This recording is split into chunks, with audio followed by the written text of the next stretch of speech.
Harper Paperbacks and HarperAudio present The Night Sparrow, a novel by Shelly Sanders. Performed by Gilli Messer. For Alia, who lifts my spirits every day. 1. Let's get ourselves into gear, stand up to the Nazis, and drive them back. Yulia Zhukova, Red Army Sniper. Zilu, Germany, April 1945. Elena Bruskina lay on her stomach, finger poised on the trigger of her rifle, though she couldn't see her own hand in the chilly darkness. It was almost 5 o'clock in the morning, and she was entrenched in the front line with the rest of her sniper's platoon, ready to attack the German Wehrmacht troops. But when more than 100 Red Army anti-aircraft searchlights suddenly beamed overhead, turning night into day, her fingers clenched the stock of her rifle in alarm. The shafts of light were supposed to temporarily blind the enemy's frontline soldiers and draw attention to their positions. Instead, the eclipsing glare boomeranged off the thick plumes of artillery smoke and dust, silhouetting Elena and her first Belarusian front comrades in sharp, bright lines. Instead of stealthy hunters, we're well-lit targets, she thought, incensed. Then, adding insult to injury, she couldn't see anything but spots.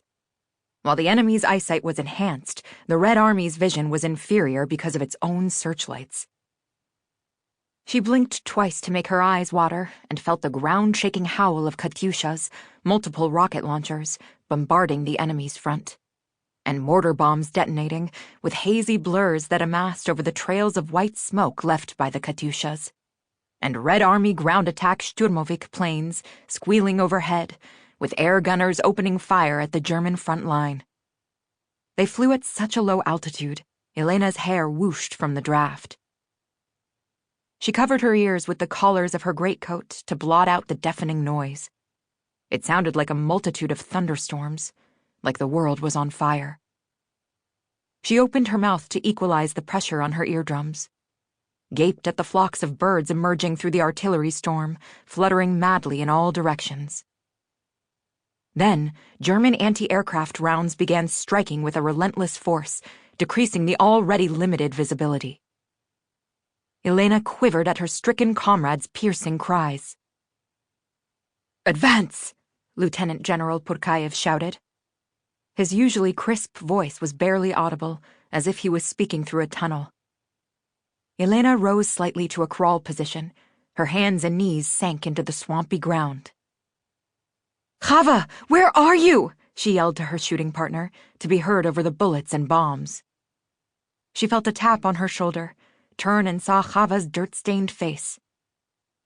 "Right behind you!" Chava shouted. They exchanged knowing looks before venturing forward into the smoky abyss. The boggy smell of mud drenched her nose, and the uneven, marshy land was hard to traverse with patches of sludge, dirty snow, and wet brown grass. In the distance, Elena heard Soviet tanks grinding through the mud. This was bad. They were supposed to be closer, the tanks and anti-tank guns, to support the infantry's offensive. "It's Kustrin all over again," Elena panicked, recalling their most recent, interminable conflict. "We're going to be here for months. We may never get past Zilu Heights. I may never see Berlin." She rubbed her inflamed eyes across the sleeve of her jacket. Beneath the fusillade of ammunition, she and Chava clambered across the mire to their platoon comrades, Zina and Raya, in a foxhole 25 meters to their right. Through a gap in the smoke, she saw a broad swath of steep hills looming in front of them. Zilu Heights. 18 versts, 20 kilometers of hills, she recalled from the map she'd committed to memory. She pictured Wehrmacht soldiers lurking in the distant peaks, standing their ground like wolves. "Be invisible." Her commander's stern voice, from sniper training, rose in her head. "This is a good spot to entrench," she called out when they'd reached Zina and Raya. Raya shook her head and cupped her hands around her square jaw. "I think we should go farther," she hollered. Elena squinted to see through the fog. Sample complete. Ready to continue?